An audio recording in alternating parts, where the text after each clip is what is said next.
Yeah. So nice. Didn't know we were doing hats today, so I figured I'd throw mine on in solidarity. just just for reference here, I was saying before, I'm 1 week out from a 2 week holiday, so my mental state could best be generously described as frantic and hanging on by a thread. So I promise the hats won't be the norm. I will do my hair. But right now I'm Sorry, that just isn't that kind of your default mental state, if we're yeah. being honest. Yeah, but I usually mask it better. Mm-hmm. Right now I'm just in the final stages and hanging on. So I will do my hair, but for now you just get hat me. But just to just to kind of point out, this is a corduroy hat, which makes it actually cooler Ooh, than a typical hat, much more it's a bit stylish. fancier, more formal, Yeah, more professional. arguably more formal, if you ask me. But I promise I'll do better, be better Well, next fun time. fact: my growing up, my mom would always try to put me into cords, and it would never work. I would hate them. I'd be like, these are not cool. In retrospect, we were both right. They're You know, cool it's if you want a Cabbage Patch looking baby, I have or two you wear pairs of a I hat have two like pairs of Taylor. cords that are packed for my trip, so I don't. I'm going to take what you just said with a grain of salt because I think I look like a cool little guy. I think you do. Yeah, This is my why you got to watch fiance. us on YouTube, folks. If you're not on YouTube and you're just listening to this, I think YouTube, you can watch the corduroy action, real life, real life. Yeah, you don't want to miss it. I was realizing that earlier. I was actually just listening to our AI episode that will have just dropped as we're recording this. But I realized we do reference a lot of stuff that's better on video, which is kind of a catch-22 because a lot of the stuff is better on video. The downside with the video is that you have to look at us for the duration of the Yeah, I episode. mean, you could So, always, you know, hide your phone or whatever, move use a different window. or you could just take the good with the bad. Life's all about balance. Life's all about balance. It's true. That's what we try to Speaking of offer here. balance, Speaking of balance, what are we balancing today? we're balancing. Actually, funny. Funny. I picked a topic that could be arguably so broad, given that my brain is a little bit chaotic. So I'm going to lean on you as my marketing spirit guide to keep me in check if I start going down rabbit holes on this one. Yeah, Centered, as we said last time, we like to be yeah, centered. But today we're talking about vital email automations for co-working businesses. So again, I think this is the same sort of idea as the AI one. There's a lot that we could go into. A lot of it is super technical. I'm going to try to keep it really focused so it's less technical and more focused on the benefits to your business and the outcomes that you can achieve by enlisting these things. But again, if I start going off on a tangent, I'll lean on you to bring me back to center, oh, I will. if you don't I'll mind. just abruptly interrupt you and be like, next topic, next Yeah, point, right in the I think middle.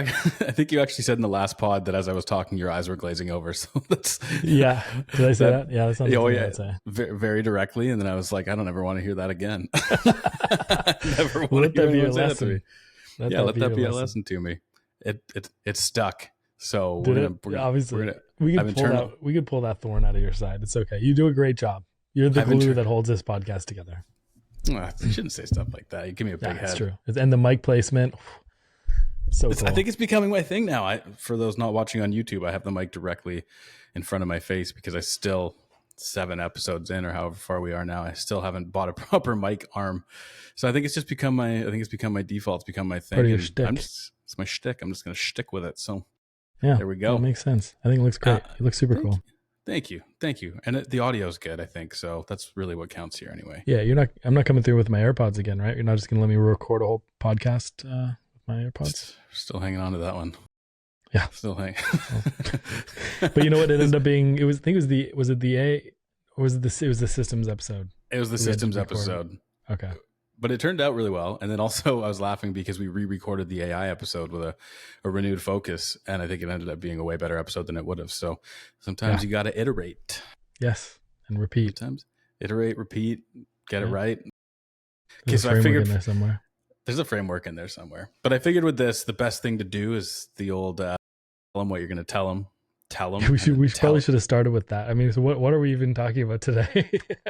email automations for co-working businesses. So what are we going to, I'll tell them what we're going to tell them, and then I'll tell them, and then I'll tell them again, just so that everybody knows where we're going. Super told. Yeah. We as want I you to segue. be super told. We want you to feel told respectfully. Yeah. Respectfully told. So the main buckets that I want to tap into here, and again, wrangle me if I go off course, but the main ones I want to dive into here, generally speaking, what is email automation? Why is it so powerful? How to segment your email list, aka making sure you're sending the right things to the right people at the right time. And almost more importantly, conversely, not sending the wrong things to the wrong people at the wrong time, because that can have a really adverse reaction. And then I'm going to dive into 8 types of email automations that you can use for your space. Interesting thing with these is they kind of fall into 2 buckets. One is more proactive marketing, lead generation, and conversion. And the other ones are more retention and social proof. So a lot you can achieve with these. And as we go through the 8 types of automations, I'll make sure that I'm calling out, which bucket they fall into. But yeah, so that's what we want to cover today. That's what I'm hoping to get through in less than an hour is my goal. Well, I just want to frame this as well as to why this is valuable, because sometimes we think of like email as like, are we just talking to our members, and how is that actually going to move the needle financially? Your favorite topic, nice mug, by the way. And really, I mean, only. I love that. That's how we met, was at a dog park, for those who don't know the lore. But according to various sources, email has one of the highest ROIs of any channel, upwards of 3,000 to 4,000%. So for every dollar you spend on email, you get about $30 to $40 rather in return. So that's just a statistical thing. I've seen those stats come up over and over again. You can kind of Google that and find various sources. And obviously it's very contextual, but it's an important channel. So after ads, pretty much we're always saying like, what are we doing on email, and how are we engaging our members, our prospects, and the public at large, and how are we driving more people to our email list? So just wanted to frame that with you, because it is important. So as much as we're going to go down the rabbit hole, it is a very financially lucrative rabbit hole potentially to go down if you follow Taylor's advice here. Yeah, and I think there's a couple other things to add to that. I'll jump maybe into the importance of email. I'm already going off script here, but in addition to how high impact and high ROI of a channel email is, there's a couple other things that are really interesting and really beneficial about email. One of those things being that you have express consent to contact people. They've opted in some capacity to hear from you. You're able to connect with them directly, right? So you think about what's the word that I'm looking for? There's owned channels. Yeah, earned. Email that's earned, and then like social media is, you're at the mercy of the algorithm. You're not sure how much reach you're going to get, so you might have 1,000 connections on LinkedIn. Are you going to get 4%? If you post something on LinkedIn, but you reach 4% of those people. Whereas with email, you already have those contacts. You own those contacts. You don't own the people, obviously, but you own the contacts are yours. And like if LinkedIn or Instagram or whatever other platforms you're using, if they were to shut down tomorrow, MySpace, all those contacts that you've spent a ton of time and effort, getting in touch with and connecting with could all be gone. Whereas the email, you're always going to have those contacts. They are yours in a hypothetical fashion. So there's a lot of benefits to email. There's a lot of benefits to prioritizing email as a marketing channel for your space. Yeah. I mean, right now I just quickly looked it up. The average reach, meaning the percentage of your audience that you actually reach with any social media post, is about 2 to 6% of total followers. So if you have 100 followers, you're lucky to get 2 or 6%. The other day, Taylor, you were like, why? I feel like LinkedIn reach is abysmal. I mean, we have 15 or 20 followers on LinkedIn, and not personally, but as our little entity here. And so we don't want to rely, as much as social media is great, we want to get as many of those folks from social media into a hub, into a communication channel like email. Super valuable if you start investing today. And some of the bigger operators I work with have in the tens of thousands of subscribers, and that's past members, current members, leads, all kinds of stuff. So it's an amazing channel that I think is really underutilized in this industry. So you're going to talk specifically not just about email newsletters, for example, or just email broadcasts that are one-off in nature. you're going to talk about email automations. What does that mean, Taylor? Tell us, what is an email automation and how does it differ from a broadcast email? Essentially, an email automation is anything that you can automate, that you can put on autopilot. So it's functions of email that you can take off of your plate or take off of your team's plate as manual processes and have them running in the background without having to proactively manage them on an ongoing basis. You obviously, like anything with marketing, you want to check in occasionally and optimize them, look at the results you're getting, make sure that everything's working, update them as needed. But they're things that you can have running in the background without having to proactively manage them. So you can have really high value functions happening without you having to have it on your to-do list or in your calendar to go in there and make it happen. Like, for instance, a broadcast email might be a proactive one-off special offer or whatever that you're running. You would proactively send that one email out. Automations, on the other hand, are things that happen automatically, set off by triggers and various things that we'll dive into. But yeah, it's just a way of taking manual processes off your plate and making sure that you have things running on autopilot in the background. Love it. And that's based on triggers, which you'll assume we'll talk about at some point. So they're not just randomly emailing people willy-nilly. It's when something happens, then the email or multiple emails begin to get dripped out. Yeah.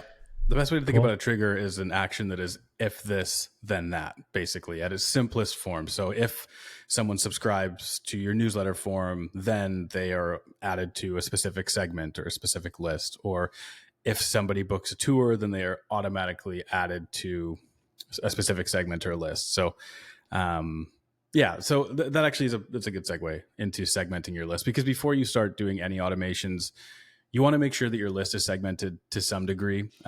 This is super technical, so this is one of the rabbit holes that I didn't want to go down in a really deep way, but it's something that's important to understand. Because as I said before, you want to make sure you're sending the right things to the right people at the right times. And when you segment your list based on behaviors or forms they filled out or how you acquired that contact information, where they're at in your membership, your marketing funnel, the membership tier or service that they're interested in, you're able to personalize and customize that communication a little bit better. The idea here is that you want to be sending, you don't want to blanket send generic content to everyone. You want to be able to hone in on specific people and have automations sending to them based on what's going to actually move the needle with them.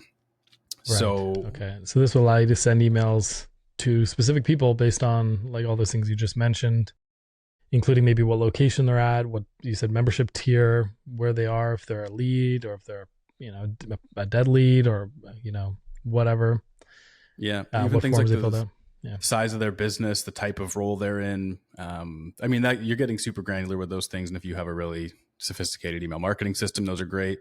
You don't have to have anything that sophisticated, but you do have to have things segmented to a degree, like members versus non-members, leads versus members, lapsed leads. So if somebody hasn't engaged with you in a while, so just having a segmented list helps optimize your results. Generally speaking, a well-segmented list, everything you send out, you should generally see higher open rates and clicks and conversions based on sending the right things to the right people or not sending the wrong things to the wrong people. I know I've harped on that a couple of times, but you'd be amazed how fast you can kind of tank a relationship with an email contact based on sending them something that's completely irrelevant to them. Like if somebody's interested in a co-working membership because they're a solopreneur and you're sending them correspondence about team suites, it's so disconnected from what they want to hear from you that you may end up losing them.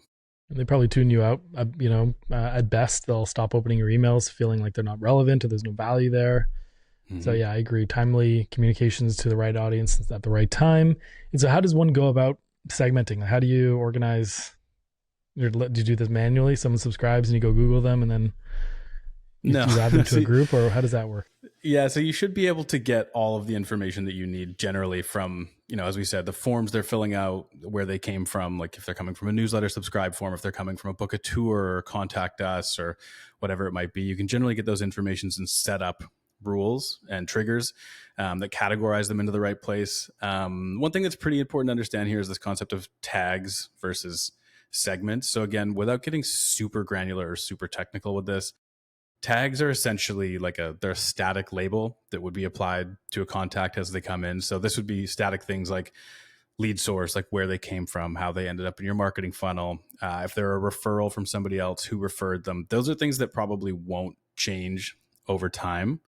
On the flip side, segments are more dynamic. So these are things that can change over time depending on where that person's at. It can be their membership status, the type of membership they have. It can be the location, which if you're a multi-location operator, it can be which location they work out of. Maybe they change, they move and they move to a new location, things like that. The stage of the funnel they're in. So if somebody comes in as a lead and then they end up as a member, that would change from lead to member so that that you're not, you're sending things to somebody who's now a member of your space and you're not marketing to them proactively like you would be. So just to break that out. So if they're a subscriber, you probably don't know anything about them other than they've opted in to be a newsletter subscriber. They've filled out the I want to be on your mailing list form. So you wouldn't have a segment other than the segment would be they've opted in to become a newsletter subscriber. So you don't have all those details about size and all that stuff. Then you have lead forms, I guess, right? And those would have, tell us what you're looking for, maybe choosing office or co-working, or you want this location or that location, your company name, whatever. Maybe the size. So some of those form details on the lead form. I guess the same thing would happen on a schedule a tour form. You wouldn't have it for phone calls, obviously. Are there any other, I guess, if they're in the sales funnel, you can then gather more information and manually add tags once you learn more about them. But if you're a salesperson, is that right?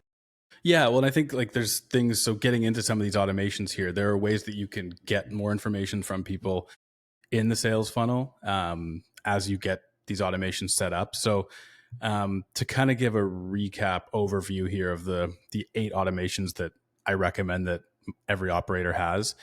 One is welcome emails. And I'll dive into all of these in more detail. I realize I say that a lot. I say dive into constantly. Let's find another one I'll splash into. Yeah. I'll cannonball into that. We'll explore this. We'll peruse this topic. I saw you actually your spelling issue on LinkedIn today. I think you tried to write explore and it was. I tried to say explain. But at least we know. Yeah. Well, who knows what you're trying to say? At least we know you weren't using AI to write that LinkedIn post because, oh my goodness, unless that's your way of making it not seem like AI, just.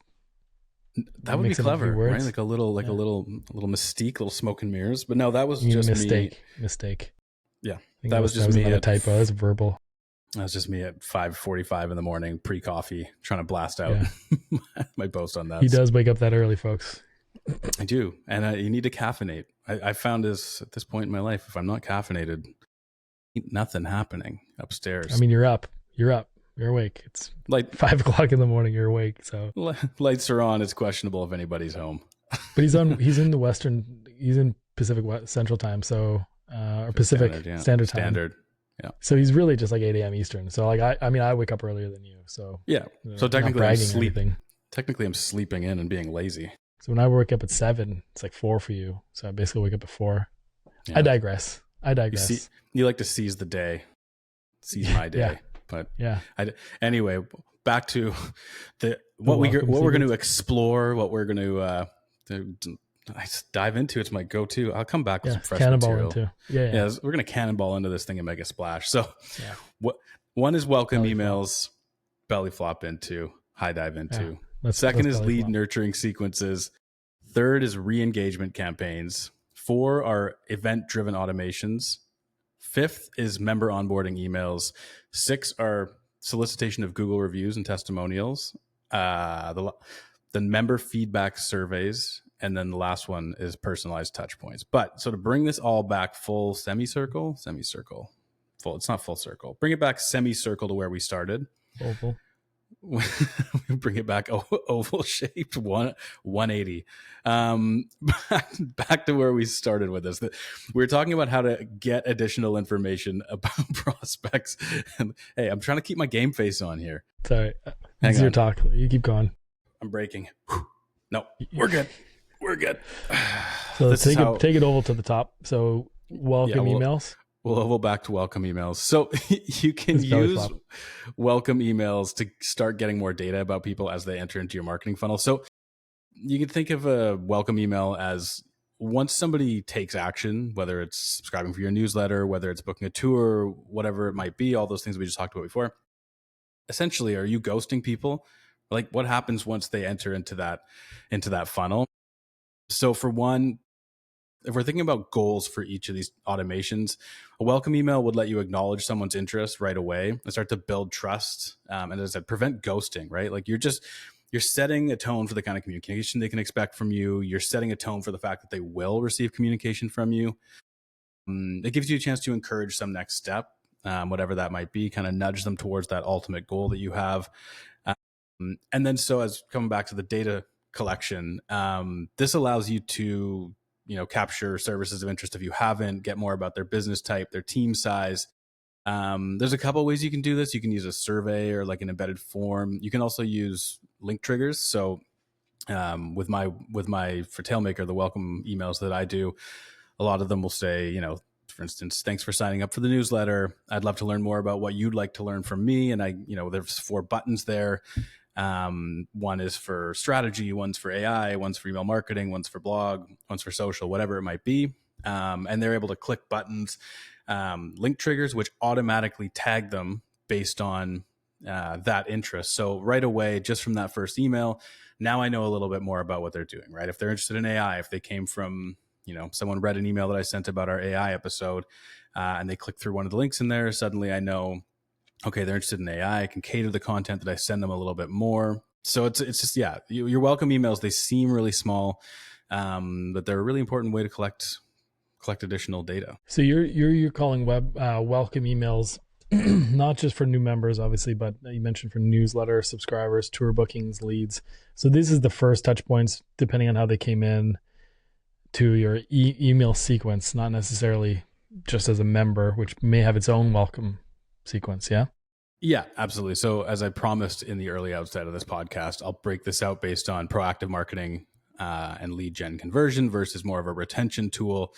So when I talk about welcome emails, that's still part of that proactive marketing outputs that you're doing. Whereas something like a member onboarding email, a member welcome email, that falls in my mind under more of a retention kind of tool. So yeah, like your welcome email is kind of it's still in that proactive marketing phase. It's the first touch point, as you said, with a new contact, and it's you just setting the stage and using that opportunity to gather as much insight or data as you can. And the more data you have, the better, as we know with pretty much everything in marketing. The more you can know about the people you're talking to, your audience, the better. So yeah, so the next thing here is a lead nurturing sequence. And this is, again, falls in that proactive marketing realm. And these can be quite complex, quite in depth. But at a fundamental level, what a lead nurturing sequence is a multi-step email sequence to keep leads engaged with you. So I think when we're talking about automations, maybe I should step back here and explain that an automation is just an automated action that happens.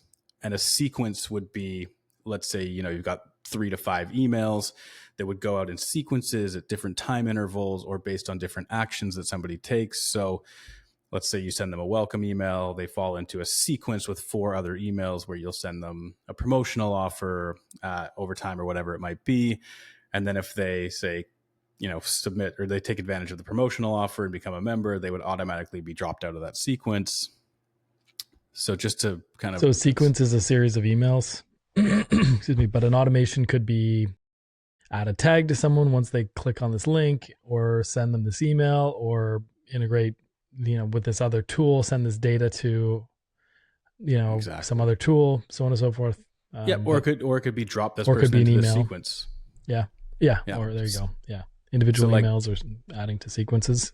Yeah, exactly. So I'll give you an example here. Is I've got a number of resources, downloadable resources on my website, like courses and ebooks and stuff like that. So an automation would be, somebody downloads the ebook. The automation is that they get added to a sequence, and there's a 3 to 5 email sequence that goes out that's checking in on how they're doing. If they have any questions, do you want to have a conversation about how to help with email, that kind of stuff. So the action is downloading the ebook. The automation is them getting dropped into an email sequence and having a tag added to their contact. And then the email sequence is 3 to 5 steps that come after, 3 to 5 emails that come and help them, guide them through that process. Okay. So if we haven't completely lost everyone by now, we're pretty in the weeds. So we'll drill in, we'll stay at a high level, and then we'll go into the details, because the concern here, and you brought this up, Taylor, before, was how deep do we go? So we'll try our best to not get too technical, but at least so you understand what's going on. So when someone becomes a lead, or they're in your ecosystem, what series of emails and what series of actions need to happen? That's your welcome sequence. That may be emails, that might be other automations and functions happening. But you said the goal is to basically build trust, to prevent ghosting, to set expectations for what kind of communication they'll receive, to, establish next step, and here's how you can do it. Maybe here's how you, if they booked a tour, here's how you get to the building, here's how you come in, who's who you talk to, so on and so forth. So that's your welcome series automation, welcome automation. What's the next one? So the lead nurturing sequence that we were talking about there. Yeah. And that's more of like that's more of a sequence that helps you keep your space top of mind. Maybe people are considering other options. Maybe they're still shopping around. Having a lead nurturing sequence in place just allows your space to stay present, stay, top of mind for them as they shop around. It also gives you an opportunity to educate them about your offerings. You can differentiate the space a little bit. Again, this is still kind of in that consideration phase when someone's not sold yet, or maybe they're leaning one way or another. You're able to kind of get in their inbox and nurture them further along through that funnel, towards ultimately getting to that goal of becoming a member.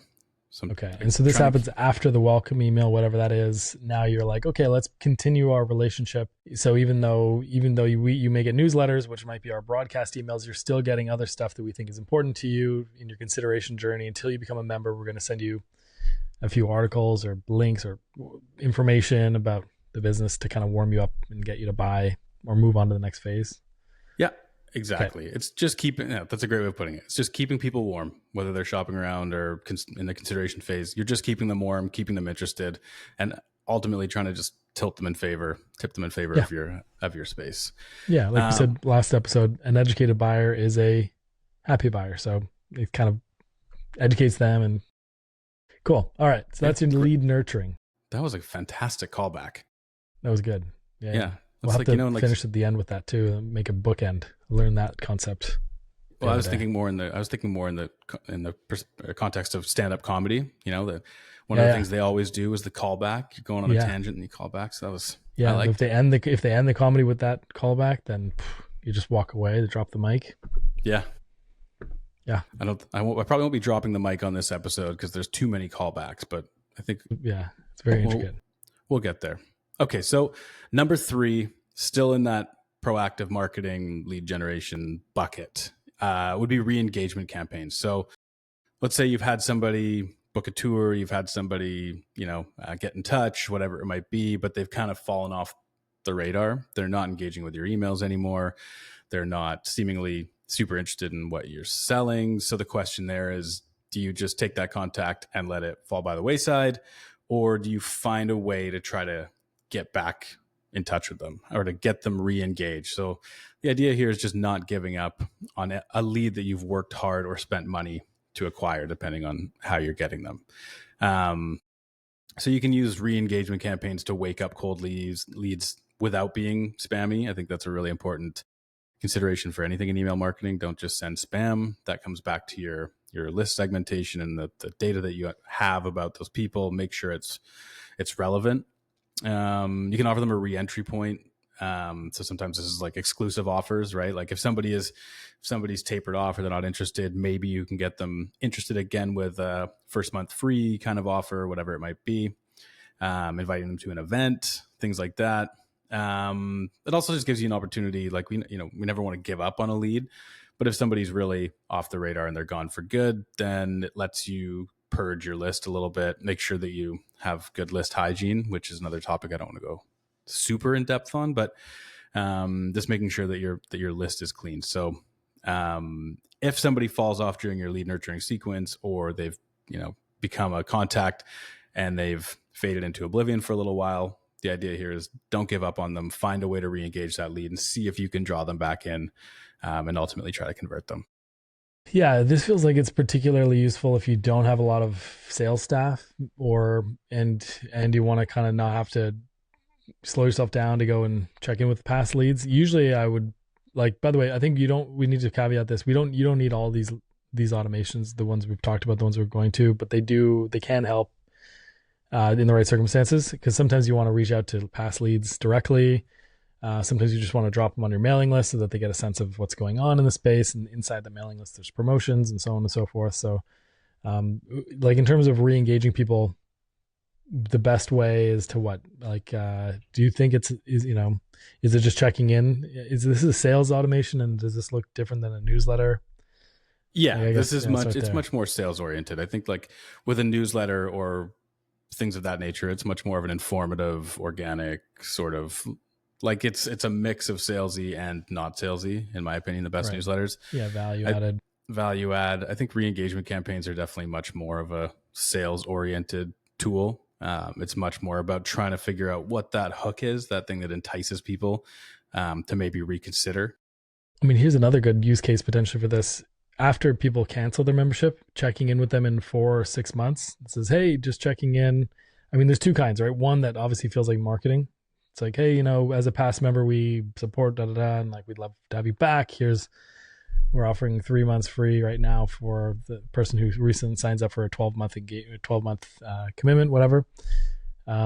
Versus one that feels like it was written by salesperson X, Mary, right? And that was, hey, it's been a while since we've heard from you. How are things in your new office?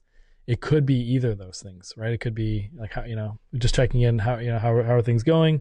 I don't know. It's really hard to do that broadly, which is why I'm always a little nervous about creating automation. Sometimes I feel like it's better to just follow up with people one to one, but Yeah, well, and I think like if you've ever tried to cancel like a SaaS membership, for instance, they're really good at doing this. Like you'll cancel, they make you give them the reason why you're canceling, and then 90 days later, you're going to get an email from them like, "Hey, what if we offered you a, discounted rate on the first 3 months of your sign back up or whatever it might be."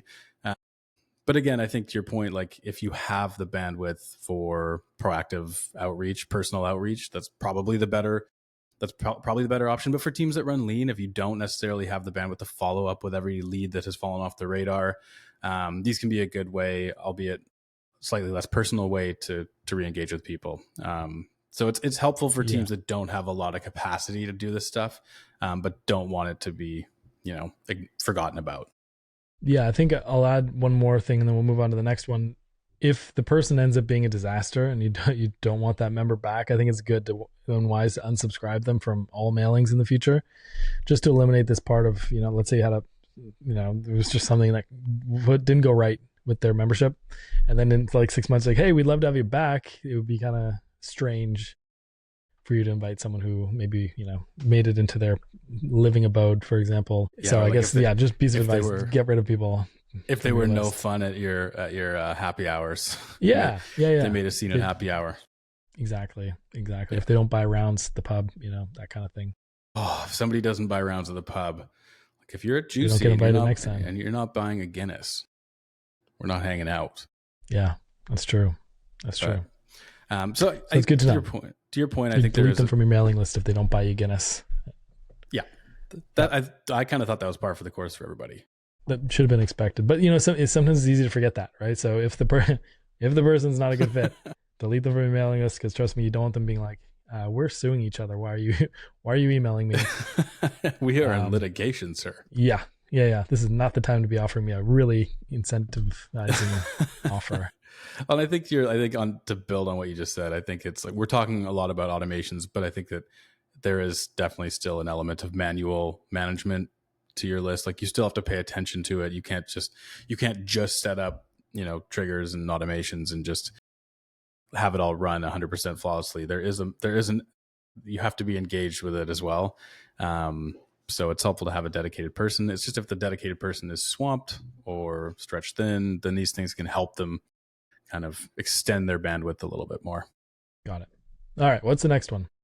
The next one is just event-driven automations. So these are kind of like timely touch points. I think you alluded to this earlier. For instance, like if somebody books a tour, what happens next? Do they just get, nothing? Do they get crickets? They get a confirmation, or do they get some sort of automated email that will tell them, hey, here's where to park, here's what to expect, here's where to wait, here's who to talk to when you come in the door.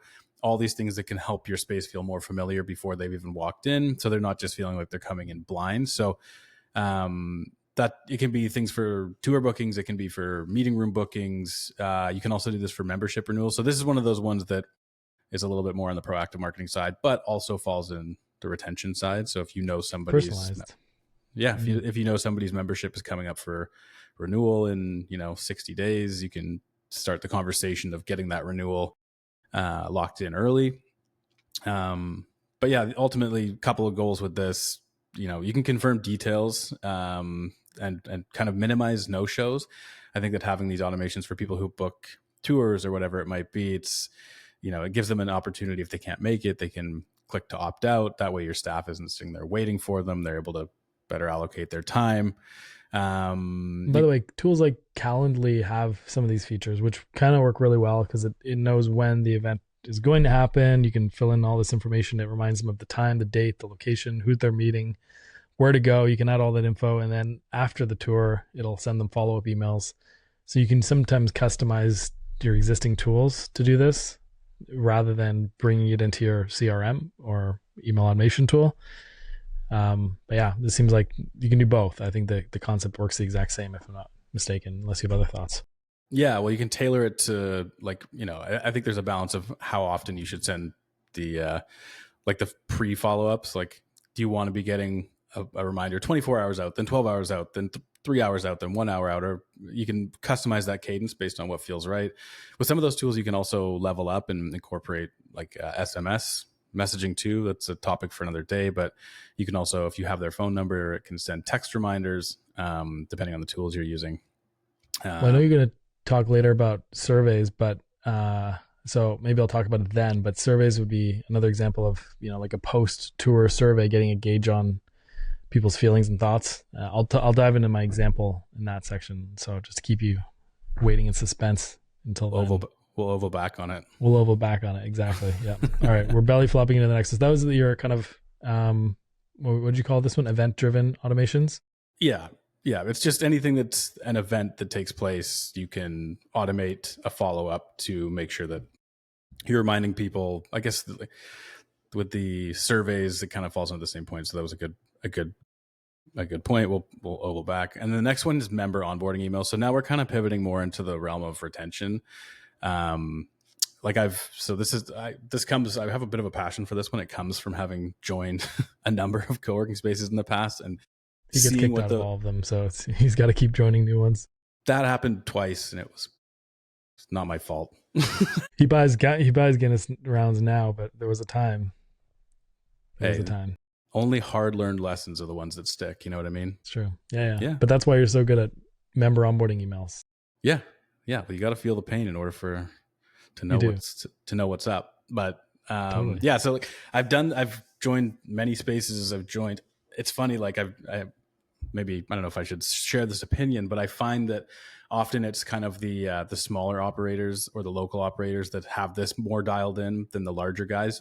Probably a byproduct of if you're a national or multinational operator and you've got 100 markets, it's not as easy to customize these things or tailor them as well. But so member onboarding email would be obviously, I see a lot of the time community managers are responsible for proactively making sure these emails go out, which is a bit of a time burden. It's essential that you do it because you need to send them everything they need to know to get settled in, whether it's Wi-Fi, whether it's booking systems, amenities, policies, door access. If you've got a portal that you need them to subscribe to, they need all that information.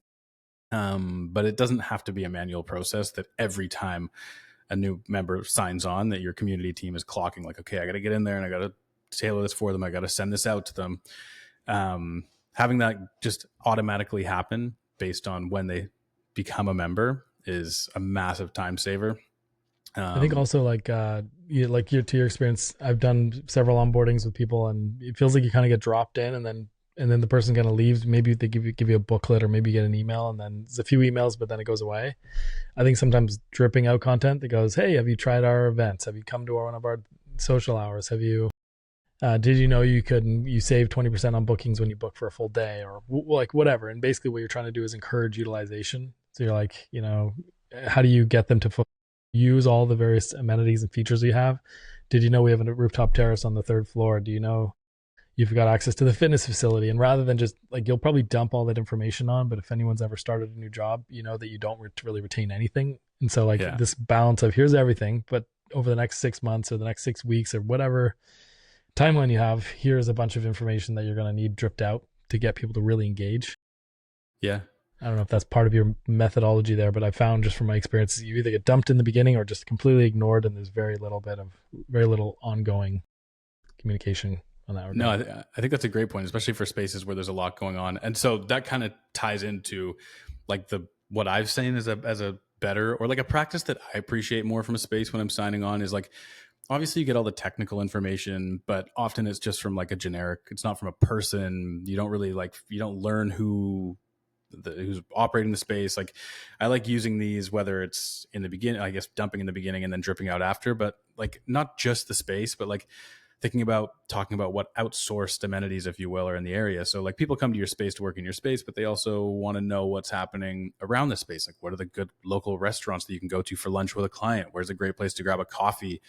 What is there in terms of entertainment? Or, it's the idea of like not just enhancing someone's 9 to 5, but they're 5 to 9 too. That's a big part, in my opinion, of what makes a space awesome. And also introducing the community team in a personalized way. Like, if the emails are coming from the community team, you're getting information about who to contact if you have questions, all those kind of things. Like, you'd be surprised how many onboarding emails I've seen in my personal experience that have none of that. Like, there's no connecting you to the neighborhood. There's no connecting you to the team on site in any meaningful way. And for retention's sake, like, having that connection, for me, it just feels like such a good way to get people really invested in the space and really have a personal experience with it. Yeah, I guess there's all those personal touch points, maybe even information about the founders, or the origin story, and then there's like partnerships. Did you know you could save on the gym down the road, or you can get discounts on your favorite burritos, whatever. And I feel like, just like, once people realize, like, it's hard to realize all the benefits and to use them, and then to,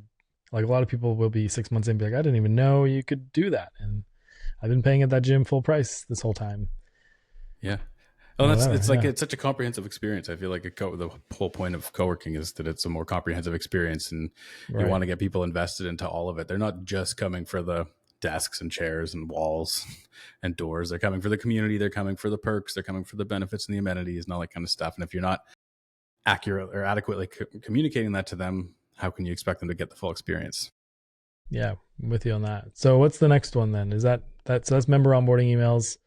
Yeah. The next one, and this, I know we said that, you don't have to have all of these running. But I think if there was one that you should have running, it's an automation for getting Google reviews and testimonials. It's such an important way to, like, if you think about social proof, I believe social proof is significantly more powerful than just company claims alone. Like, you can say everything you want about yourself, about your space, but it's so much more powerful to have that paired up with actual, feedback. So you can do this a couple of different ways. You can set up, say, like a review solicitation email for after somebody's held an event at your space, or a one-off meeting booking. You can also do that for your members once they've been there for 90 days and had a chance to experience it. So that could become, by the way, part of your member onboarding emails too, right? Like, you could fold that in, say, after 90 days, check in, ask them to do a Google review, give them a direct link, or to reply with a testimonial, whatever. Yeah. They don't have to be mutually exclusive automations. They can be kind of a part of it, or at least triggered from them.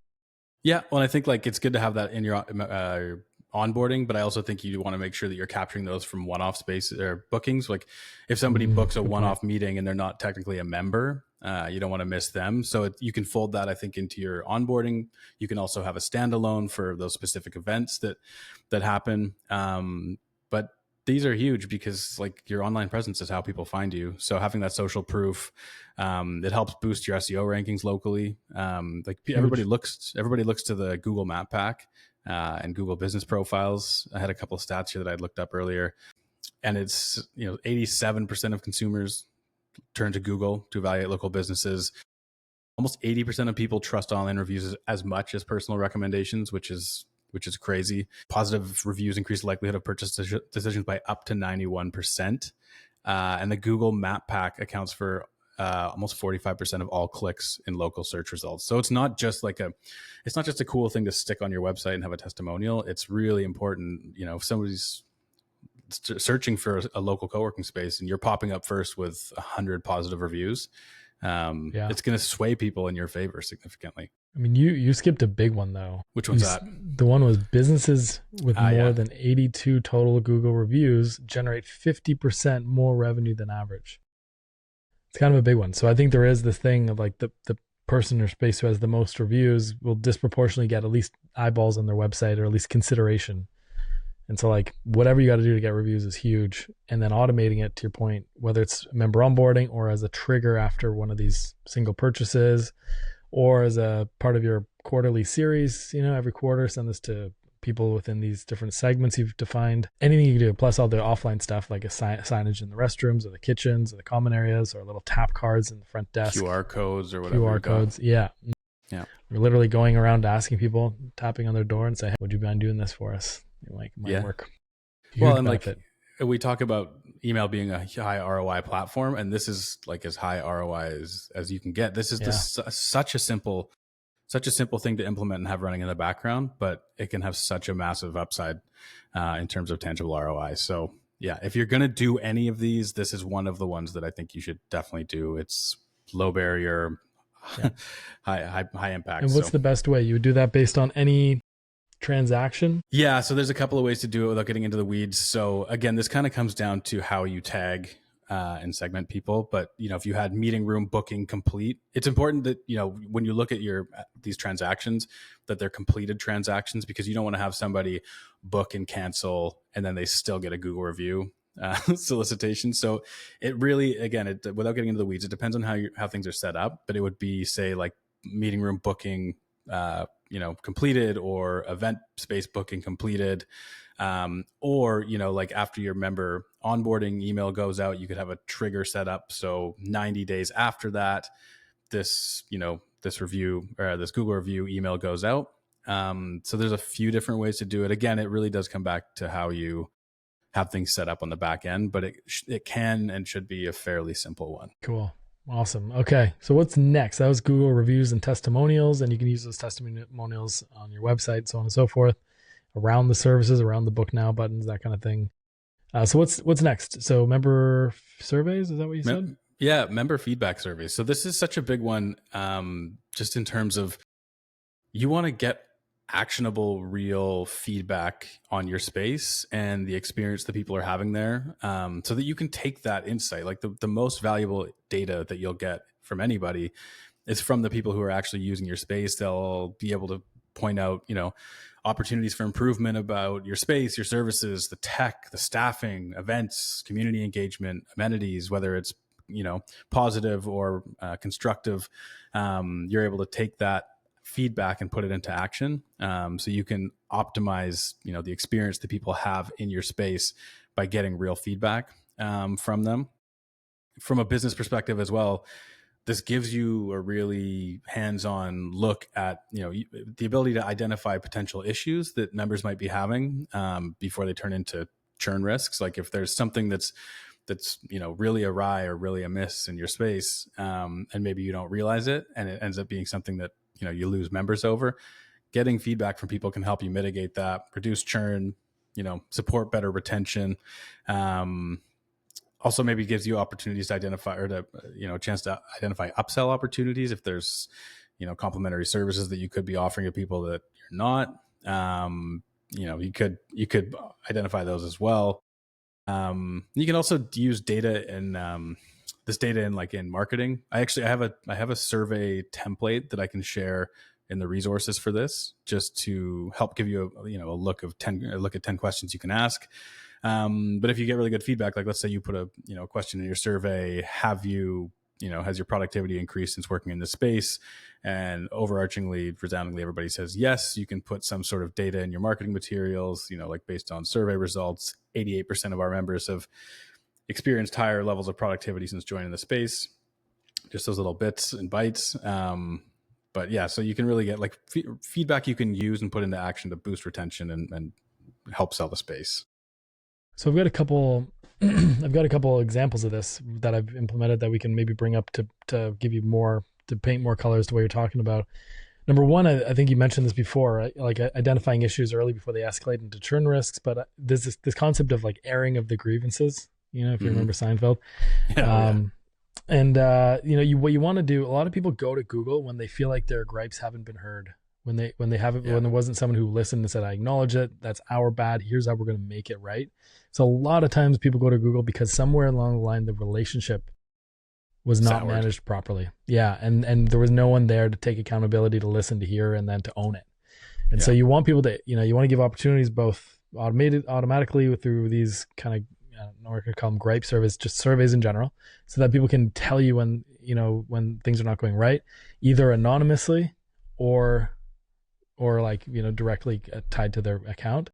And so like sometimes you can have a standard Google form that goes out and says, hey, got feedback for us, good, bad, or ugly. It's completely anonymous unless you want to leave your email. Obviously, if something isn't right, we'd like to make it right. So we'd encourage you to leave your emails, but these will go directly to our CEO and who will handle the matter privately, whatever happens. So really giving people space to speak critically when needed, especially if you have many locations where you're like, we don't even know. There's all these interpersonal things that happen and we just will no way to surface that stuff. So first you want to air the grievances so they don't go to Google. Yeah, what were you saying? That's such a good point too. And I was going to say this can be done while they're still members. Like you can do this so that you're giving them the opportunity while they're still there. But you can also have these set up so that they're like exit surveys, right? Like if somebody's leaving, you can say, we appreciated having you as a member. We'd love to learn from you and what we can do better, or discover the reasons why they were leaving or whatever it might be. So it can be grievances, or it can also just be like an exit survey to figure out why people are leaving. It might just be that they're moving, but it could also be that there's something that they didn't like that you don't know about that you could pick up. Yeah. So giving people to do that anonymously or privately so that they don't they don't be like, hey, I hate the front desk person and that person's the one reading the reviews. And it's like, it can be a little awkward. I think people front desk person hasn't bought me a single Guinness. Not a single Guinness. Check it out. Yeah. So airing of the grievances will prevent those from going onto Google My Business, or reduce that from happening from your Google account. Because a few of those are fine, but too many of those are not good. Another actual tangible example that I've used in the past, which is kind of related to the grievances, was a net promoter score. So there was a tool that I used to use called Gather Up. I don't know what they're doing now. And it would basically say, like, on a scale of 1 to 10, specifics of the question matter. That's according to the Net Promoter Score survey methodology. It's on a scale of 1 to 10, how likely are you to recommend us to a friend or colleague? And so specifically that question, not like how are we doing or what's your feelings or whatever. It's literally recommendation focused. And then depending on the number on the scale, it's not like voting you out of 10. There's some math behind it. Anyway, it doesn't matter.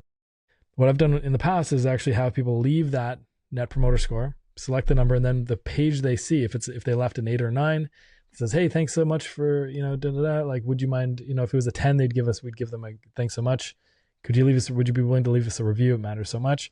If it's an 8 or 9, it says, thanks so much. How could we be even greater service to you? And if it's anything less, the message is, so sorry to hear we couldn't exceed your expectations. We'd love to reach out and make this right. How can we do that kind of thing? So there's Net Promoter Scores that will actually give you a different, like Gather Up. And again, I don't know what they're called now. I think they may have rebranded, or they might have gotten really expensive, but they will actually, based on the response you got in the email itself, will send you to a different landing page, either directly to Google for review or with a message, or one of these other channels. So really there, especially as you get bigger with more locations.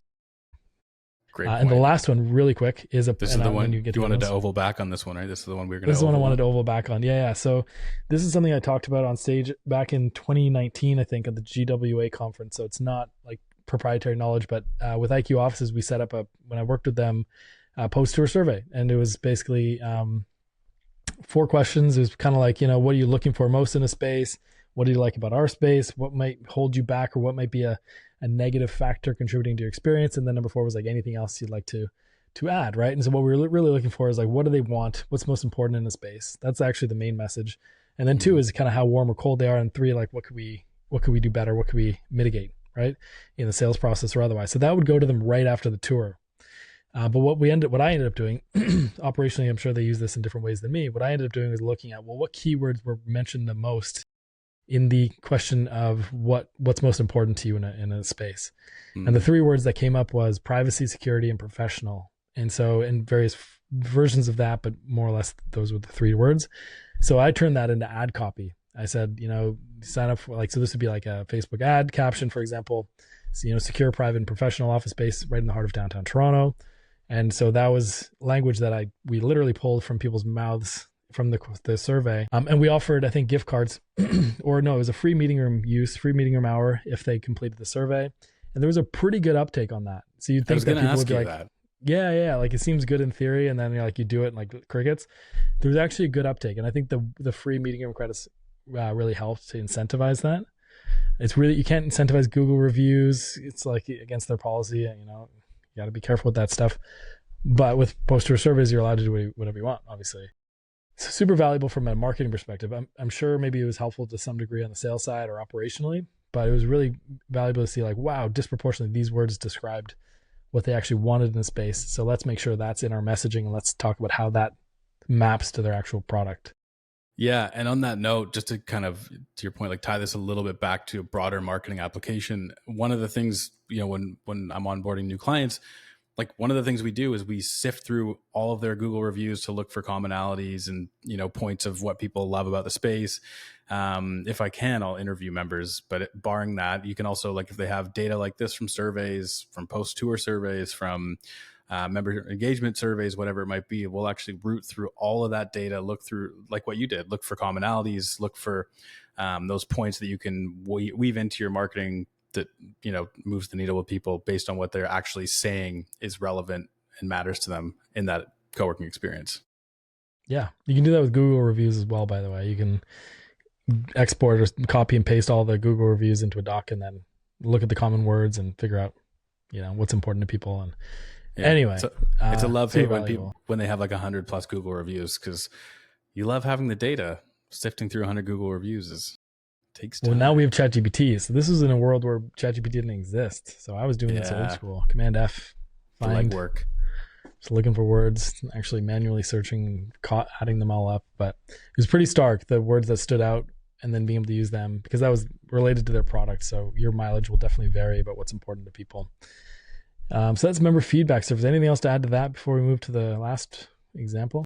That's just smart marketing. No, I think that's we've tapped into a lot of different stuff you can do with those, and the feedback you can get. And the last one is just, it's really simple, but when people work at a co-working space, they want to feel connected. They want to feel recognized, not just as another name or number on a spreadsheet. They want to be recognized as a person. And so just personalized touch points is the last automation that I'd recommend, whether it's birthdays, anniversaries, membership anniversaries, seasonal well wishes. Obviously, some of the stuff, the data you may get along the way through digital platforms. Sometimes this stuff comes from engagements that your community team has with members just in passing in the hallway. So if you're able to kind of store those, or have a process for storing that data, connecting it to a person, they're helpful. So you do that with custom fields as opposed to tags usually, right? If it's an evergreen, like your birthday, your anniversary, something like that, it doesn't change usually, just separate from tags. We're too in the weeds. Forget I said anything. No, but that is a good point, because we did dive into that before. You've got your tags, segments, and custom fields. So it's one of those things that'll never change. That, well, somebody's birthday is always going to be their birthday. I was going to say their anniversary will always be their anniversary, but maybe not. And that could be a harder, more sensitive one to track. There you go. So it's usually the things that don't change so often. Yeah. Kind of like a permanent piece of information about someone.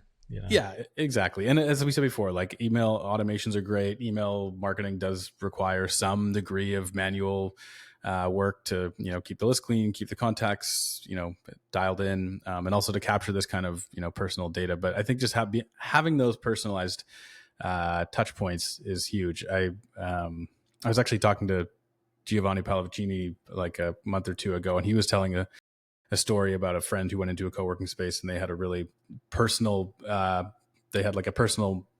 they knew about a personal milestone in his life, and they had an email for him, and they wrote him a letter and all that kind of stuff. So the more you know about your members, the more you can make them feel recognized as people and not just as members, the better. Yeah, I think it's an opportunity to surprise and delight. I think Yeah. we're in the hospitality business here. So how do you show that you can go the extra mile with some thoughtfulness? Let's say someone climbed Mount Everest or did that marathon, or like you did triathlons that was particularly substantial. Imagine you're like, it's been 2 years since your great accomplishment. We just wanted to check back in, or it's been 1 year, whatever, and maybe you don't have to do it every year. Or birthdays, super valuable kind of stuff. The other one I think is the seasonal well wishes. Like, how often I forget to wish people. Now this is personalized, but wish people like a happy, International Women's Day, or whatever else, right? Like, you're doing all this stuff, and then you're like, oh shoot, like this particular event is flying by, and we haven't quite thought of it. So like, see like Christmas and Hanukkah and like all the different events, and holidays as appropriate for your business. Those can be great, so that you make sure you're there for those key times. Veterans Day or Remembrance Day or whatever else, and you could probably do that on social media. But getting that all done in advance, and then making sure those automations are set up for the year, would be an amazing touch point that I think could add a lot of value if you know how to do it.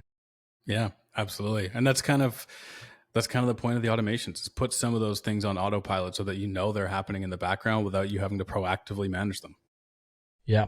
That's Yeah, I essentially love what it that. boils down to. To So complement everything else. Yeah.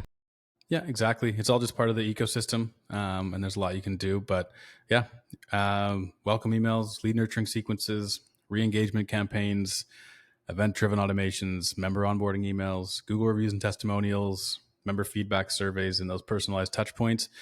Don't have to do all of them. You should do some of them Where would you because start? Where would you start? If you said, like, I know we talked about Google reviews, but if you said, look, if you're going to just get started anywhere, here's the first one to do to get your feet wet. yeah, so I think I think you start with simplicity, because you don't want to not dive. You don't want to belly flop Belly cannonball flop right into it. Yeah. right into a complicated system. You want to kind of figure out how it works first. So I would start with the really simple ones, which to me are having a welcome email in place, so that as soon as somebody takes an action, whether it's a tour or a newsletter a subscription, they're getting something from you. I would do that first. I would do member onboarding emails, and I would do the Google reviews. Those are they're really simple turnkey processes that you can use to just kickstart things and start to see those real benefits and the real ROI of it. Plus, I also have templates that I'll share in the resources that will help you get those set up. Where do you So get said resources? And also, you've been doing videos on this stuff, so maybe you could link to that in your resources too, or in the show yep, notes. But where yep. would one find the resources for this episode and past episodes and future episodes? You will Where do they find get all that those stuff? resources at coworking.marketing/resources. There's no .com. It's just coworking.marketing/resources. And we're actually building up a pretty good little archive, 7 or 8 episodes into this podcast. Yeah, Now what do there's we a bunch got? of We good got stuff there. my KPI document. We have the project management system that I use for marketing. What else? Yeah, we've got my 4-step chat GPT prompt architecture for blog Mega prompts. posts, which is Yeah. on there, which is good. Yeah. Yeah. And then we'll have a couple of email tutorials and templates just to make things really simple. So yeah, to answer your question, start with the simple stuff. Start with the welcome emails. Start with the member onboarding emails. Start with getting Google reviews. And then once you've kind of figured out, the one thing I love with email is that it's really, it's complex, but it is logical, and a lot of it makes sense. And so I think once you get your feet wet or your team gets their feet wet with some simple stuff, you'll have a better base to work off for when you want to start implementing those more personalized, more tailored and targeted automations down the line. Right. So in the show notes for this episode, whether you're watching us on YouTube at Coworking Marketing or on podcast player or wherever, we'll just kind of list what these automations are. And the beauty is that knowing what they are, you can then work with someone, whether it's someone like Taylor who does this kind of stuff, or maybe you want to write it yourself and you have an email automations specialist who kind of is that kind of under the hood technical person who connects data and stuff together, who's going to set up these automations for you, or whether you're going to do it yourself.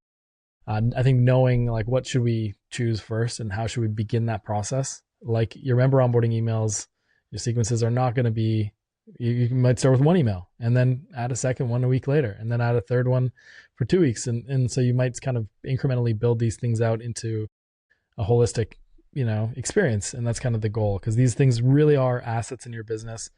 And when you get it dialed in, like they booked their first meeting room and then they get an email that says, hey, would you leave us a review? Also, here's 50% off your next booking as a first time user. Like that can sometimes pay dividends on both fronts, right?